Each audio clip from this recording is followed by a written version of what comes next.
ನಮಸ್ಕಾರ. ಇವತ್ತಿನ ವಿಡಿಯೋ ನವೆಂಬರ್ನಲ್ಲಿ ಮ್ಯೂಚುವಲ್ ಫಂಡ್ಗಳು ಖರೀದಿಸಿದ ಮತ್ತು ಮಾರಿದ ಷೇರುಗಳ ಪಟ್ಟಿ. ನಾನು ಡಾಕ್ಟರ್ ಭರತ್ ಚಂದ್ರ. ವಿಡಿಯೋಗಳ ಉದ್ದೇಶ ಕನ್ನಡಿಗರ ಫೈನಾನ್ಷಿಯಲ್ ಎಜುಕೇಶನ್.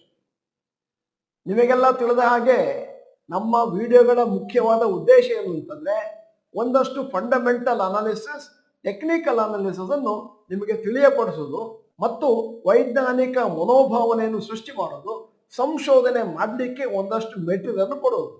ಯಾಕಂದ್ರೆ ಡಾಕ್ಟರ್ ಭರತ್ ಚಂದ್ರ ಗ್ರಾಜ್ಯುಯೇಟ್ಸ್ಗೆ ಏನು ಮಾಡಬೇಕು ಅಂತ ಗೊತ್ತು. ಯಾವ ಷೇರುಗಳನ್ನು ಕೂಡ ಬ್ಲೈಂಡ್ ಆಗಿ ಖರೀದಿ ಮಾಡಬಾರ್ದು, ಸೇಲ್ ಮಾಡಬಾರ್ದು. ಮ್ಯೂಚುವಲ್ ಫಂಡ್ಗಳು ಯಾವ ಷೇರನ್ನು ಖರೀದಿ ಮಾಡಿದಾವೆ ಮತ್ತು ಯಾವುದನ್ನು ಮಾರಿದಾವೆ ಅಂತ ಗೊತ್ತಾದ್ರೆ ನಿಮಗೊಂದಷ್ಟು ಐಡಿಯಾ ಸಿಗುತ್ತೆ. ಮ್ಯೂಚುವಲ್ ಫಂಡ್ಗಳು ಅಥವಾ ಮ್ಯೂಚುವಲ್ ಫಂಡ್ ಮ್ಯಾನೇಜರ್ಸ್ ನಮಗಿಂತ ಜಾಸ್ತಿ ಬುದ್ಧಿವಂತರಾಗಿದ್ದಾರೆ ಅಂತ ತಿಳ್ಕೊಂಡ್ರೆ ಅವ್ರು ಯಾಕೆ ಮಾರಿದ್ದಾರೆ, ಅವ್ರು ಯಾಕೆ ಈ ಶೇರನ್ನು ಫ್ರೆಶ್ ಆಗಿ ಬೈ ಮಾಡಿದ್ದಾರೆ ಅಂತ ಯೋಚನೆ ಮಾಡಿದ್ರೆ ನಿಮಗೆ ಫಂಡಮೆಂಟಲ್ ಅನಾಲಿಸಿಸ್ಗೆ ಸಂಶೋಧನೆ ನಡೆಸಲಿಕ್ಕೆ ಒಂದಷ್ಟು ಐಡಿಯಾ ಸಿಗುತ್ತೆ. Month of November 2024 FIIs continue ಮಾಡಿದ್ರು ಭಾರತದ ಷೇರುಗಳನ್ನು ಮಾರಲಿಕ್ಕೆ ಆನ್ ಎ ನೆಟ್ ಬೇಸಿಸ್. ಮತ್ತೆ ರಿಟೇಲ್ ಇನ್ವೆಸ್ಟರ್ಸ್ DIIs ಮಾರುಕಟ್ಟೆಯಲ್ಲಿ ನೆಟ್ ಬಯರ್ಸ್ ಇದ್ರು. ಅಕ್ಟೋಬರ್ ಬಹಳ ಕೆಟ್ಟ ತಿಂಗಳಾಗಿತ್ತು ಷೇರು ಮಾರುಕಟ್ಟೆಗೆ. ನವೆಂಬರ್ ಒಂದಷ್ಟು ಫ್ಲಾಟ್ ಇತ್ತು ಮತ್ತು ಡಿಸೆಂಬರ್ನಲ್ಲಿ ಒಂದಷ್ಟು ಚೇತರಿಕೆಯನ್ನು ಕಂಡಿದ್ದೇವೆ. ಬೇಕಾದಷ್ಟು ಆಕ್ಟಿವಿಟಿ ನಡೀತಾ ಇದೆ ಮ್ಯೂಚುವಲ್ ಫಂಡ್ನಲ್ಲಿ ನವೆಂಬರ್ನಲ್ಲಿ. ಯಾಕಂದ್ರೆ DIIs ಬೈ ಮಾಡ್ತಾ ಇದ್ರು, FIIs ಸೇಲ್ ಮಾಡ್ತಾ ಇದ್ದ ಹಾಗೆ. ಹಲವಾರು ಬಾರಿ ನಾವು ನೋಡಿದ ಹಾಗೆ ಮ್ಯೂಚುವಲ್ ಫಂಡ್ಗಳು ಒಂದಷ್ಟು ಸೆಲೆಕ್ಟ್ ಮಾಡಿ ಷೇರುಗಳನ್ನು ಖರೀದಿ ಮಾಡ್ತಾ ಇರ್ತವೆ. ಅವುಗಳು ಹೇಳಿಕೊಳ್ಳುವಂತ ಪರ್ಫಾರ್ಮೆನ್ಸ್ ಅನ್ನ ಸದ್ಯಕ್ಕೆ ಕೊಡ್ತಾ ಇರೋದಿಲ್ಲ. ಆದರೆ ಮುಂದೆ ಸ್ವಲ್ಪ ದಿನದ ಮೇಲೆ ಆ ಮ್ಯೂಚುವಲ್ ಫಂಡ್ಗಳು ಬೈ ಮಾಡಿದ್ದಕ್ಕೋ ಅಥವಾ ಮ್ಯೂಚುವಲ್ ಫಂಡ್ ಅವರ ಭವಿಷ್ಯವಾಣಿ ಅಂತ ತಿಳ್ಕೊಂಡ್ರು ಸರಿ, ಅದು ಮೇಲಕ್ಕೆ ಹೋಗ್ಲಿಕ್ಕೆ ಶುರು ಆಗುತ್ತೆ.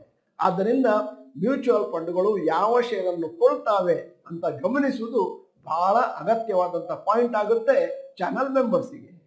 ಮ್ಯೂಚುವಲ್ ಫಂಡ್ ಮ್ಯಾನೇಜರ್ಸ್ ಯಾವುದಾದ್ರೂ ಶೇರನ್ನು ಬೈ ಮಾಡ್ತಾರೆ ಅಂತಂದ್ರೆ ಅದರದ್ದು ವ್ಯಾಲ್ಯೂ ಅಟ್ರಾಕ್ಟಿವ್ ಆಗಿರಬೇಕು.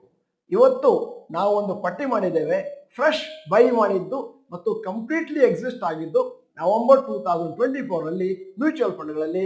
ಅದರಲ್ಲೂ 6 ಮ್ಯೂಚುವಲ್ ಫಂಡ್ಗಳನ್ನು ಚುನಾಯಿಸಿ ಆಯ್ಕೆ ಮಾಡಿ ನಿಮ್ಮ ಮುಂದೆ ಇಟ್ಟಿದ್ದೇವೆ.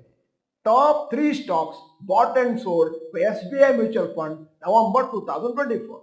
ಫ್ರೆಶ್ ಆಗಿ ಬೈ ಮಾಡಿದ್ದು Varun beverages, Concord biotech. Completely exit ಆಗಿರೋದು KEC ಇಂಟರ್ನ್ಯಾಷನಲ್. ಈಗ top 3 stocks bought and sold buy ICICI mutual fund November 2024. Fresh buy ಮಾಡಿರೋದು team lease services, Colgate Palmolive, PNB housing finance. Complete ಆಗಿ ಎಕ್ಸಿಸ್ಟ್ ಆಗಿರೋದು ನವೆಂಬರ್ನಲ್ಲಿ Jio financial services, JSW energy, premier energies. Top 3 stocks bought and sold by HDFC mutual fund November 2024. Fresh buy Suzlon energy, Dodla dairy, Bajaj finserv. Complete ಆಗಿ exist ಆಗಿರೋದು Varun beverages, Thyrocare technologies, simplex infrastructure. ಈಗ Nippon mutual fund November 2024. Fresh buy ಮಾಡಿದರೆ Biocon, metro brands. Complete exist GAIL and Marico. ಈಗ Kotak mutual fund ಅವರು ನವೆಂಬರ್ನಲ್ಲಿ purchase ಮಾಡಿದ್ದು, sale ಮಾಡಿದ್ದು list.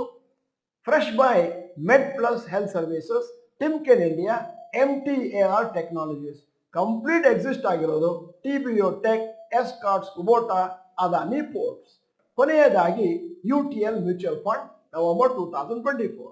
Fresh buy Varun Beverages, ZF Commercial Vehicles, complete exist Premier Energies ಮತ್ತು GMM founder.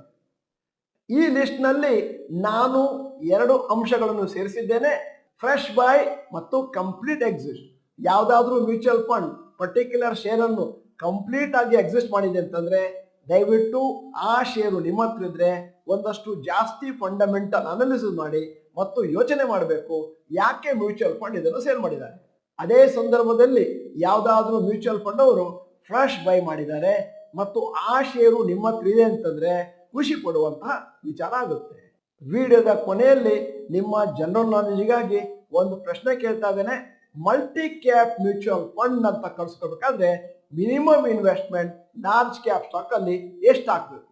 4 ಆಯ್ಕೆಗಳು. A 10%, B 25%, C 50%, D 65%. ನೀವು doctor Bharat Chandra institute Kannada channel member ಅಲ್ಲ ಅಂತಂದ್ರೆ ಇದೀಗ ಸಮಯ. ಸಬ್ಸ್ಕ್ರಿಪ್ಷನ್ ಬಟನ್, ಬೆಲ್ ಐಕಾನ್ ಒತ್ತಿ. ವಿಡಿಯೋ ಚೆನ್ನಾಗಿದ್ರೆ ಲೈಕ್ ಬಟನ್ ಒತ್ತೋದನ್ನು ಮರಿಬೇಡಿ. ವಿಡಿಯೋನ ನಿಮ್ಮ ಎಲ್ಲಾ ಸ್ನೇಹಿತರಿಗೂ ಫಾರ್ವರ್ಡ್ ಮಾಡಿ. ವಿಡಿಯೋನ ಸಂಪೂರ್ಣವಾಗಿ ನೋಡಿದ್ದಕ್ಕೆ ಧನ್ಯವಾದಗಳು. ನಮಸ್ಕಾರ.